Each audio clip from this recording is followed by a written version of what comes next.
മാതാപിതാക്കൾ ഏറ്റവും അധികം ശ്രദ്ധിക്കേണ്ടത് മക്കളുടെ നമസ്കാരത്തിൻ്റെ കാര്യത്തിലാണ്. കാരണം സ്വഹീഹായ ഒരു ഹദീസിൽ നമുക്ക് കാണാൻ സാധിക്കും, നബി സല്ലല്ലാഹു അലൈഹി വസല്ലം പറയുന്നത്, ഖിയാമത്ത് നാളിൽ അള്ളാഹു ഏറ്റവും ആദ്യം ചോദിക്കുന്നത് നമസ്കാരത്തെ സംബന്ധിച്ചാണ്. എന്നിട്ട് പ്രവാചകൻ പറഞ്ഞു, ഫഇൻ സ്വലഹത് സ്വലഹ സായിറു അമലി വ ഇൻ ഫസദത് ഫസദ സായിറു അമലി.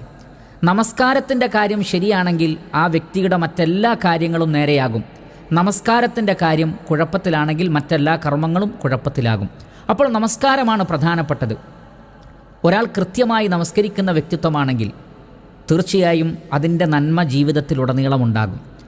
അതുകൊണ്ട് തന്നെ നമ്മുടെ മക്കൾ നന്നായി തീരണമെന്ന് നമ്മൾ ആഗ്രഹിക്കുന്നുവെങ്കിൽ നമ്മൾ ഏറ്റവും ശ്രദ്ധിക്കേണ്ടത് അവരുടെ നമസ്കാരത്തിൻ്റെ കാര്യമാണ്.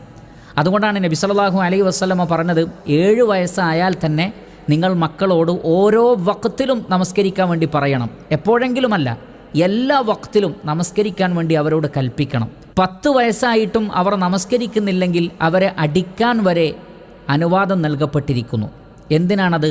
കാരണം നമസ്കാരമാണ് അവർ ശരിക്കും പഠിക്കേണ്ടത്. ഒരു കുട്ടിയുടെ നമസ്കാരം ശരിയാണെങ്കിൽ തീർച്ചയായും അതവൻ്റെ ജീവിതത്തിൽ എല്ലാ ഖൈറുകളും കൊണ്ടുവരും. നമസ്കരിക്കുന്ന മക്കളുള്ള ഒരു വീട്ടിൽ എല്ലാ നിലക്കുമുള്ള കൺകുളിർമയും ബറക്കത്തുകളും ഉണ്ടാകും. അതുകൊണ്ടാണ് നബി സല്ലല്ലാഹു അലൈഹി വസല്ലമയോട് അല്ലാഹു സുബ്ഹാനഹു വ തആല പ്രത്യേകം പറഞ്ഞത്, വഅ്മുർ അഹ്ലക ബിസ്സലാഹ് വസ്തബിർ അലൈഹ. താങ്കളുടെ കുടുംബത്തോട് നമസ്കരിക്കാൻ വേണ്ടി കൽപ്പിക്കണം, നമസ്കരിക്കാൻ വേണ്ടി പറയണം. താങ്കളും ക്ഷമയോടുകൂടി നമസ്കാരത്തിൽ ഉറച്ചു നിൽക്കണം. നബി സല്ലല്ലാഹു അലൈഹി വസല്ലമ വീട്ടിലേക്ക് കയറിയാൽ ഇബ്നു അബ്ബാസ് റളിയല്ലാഹു അൻഹു പറയുകയാണ്, അള്ളാഹുവിൻ്റെ റസൂൽ പ്രത്യേകം ചോദിക്കും, അസല്ലൽ ഗുലാം, ഈ കുട്ടി നമസ്കരിച്ചിട്ടുണ്ടോ? പ്രവാചകൻ ശ്രദ്ധിച്ചിരുന്നു മക്കൾ നമസ്കരിക്കുന്നുണ്ടോ എന്ന്.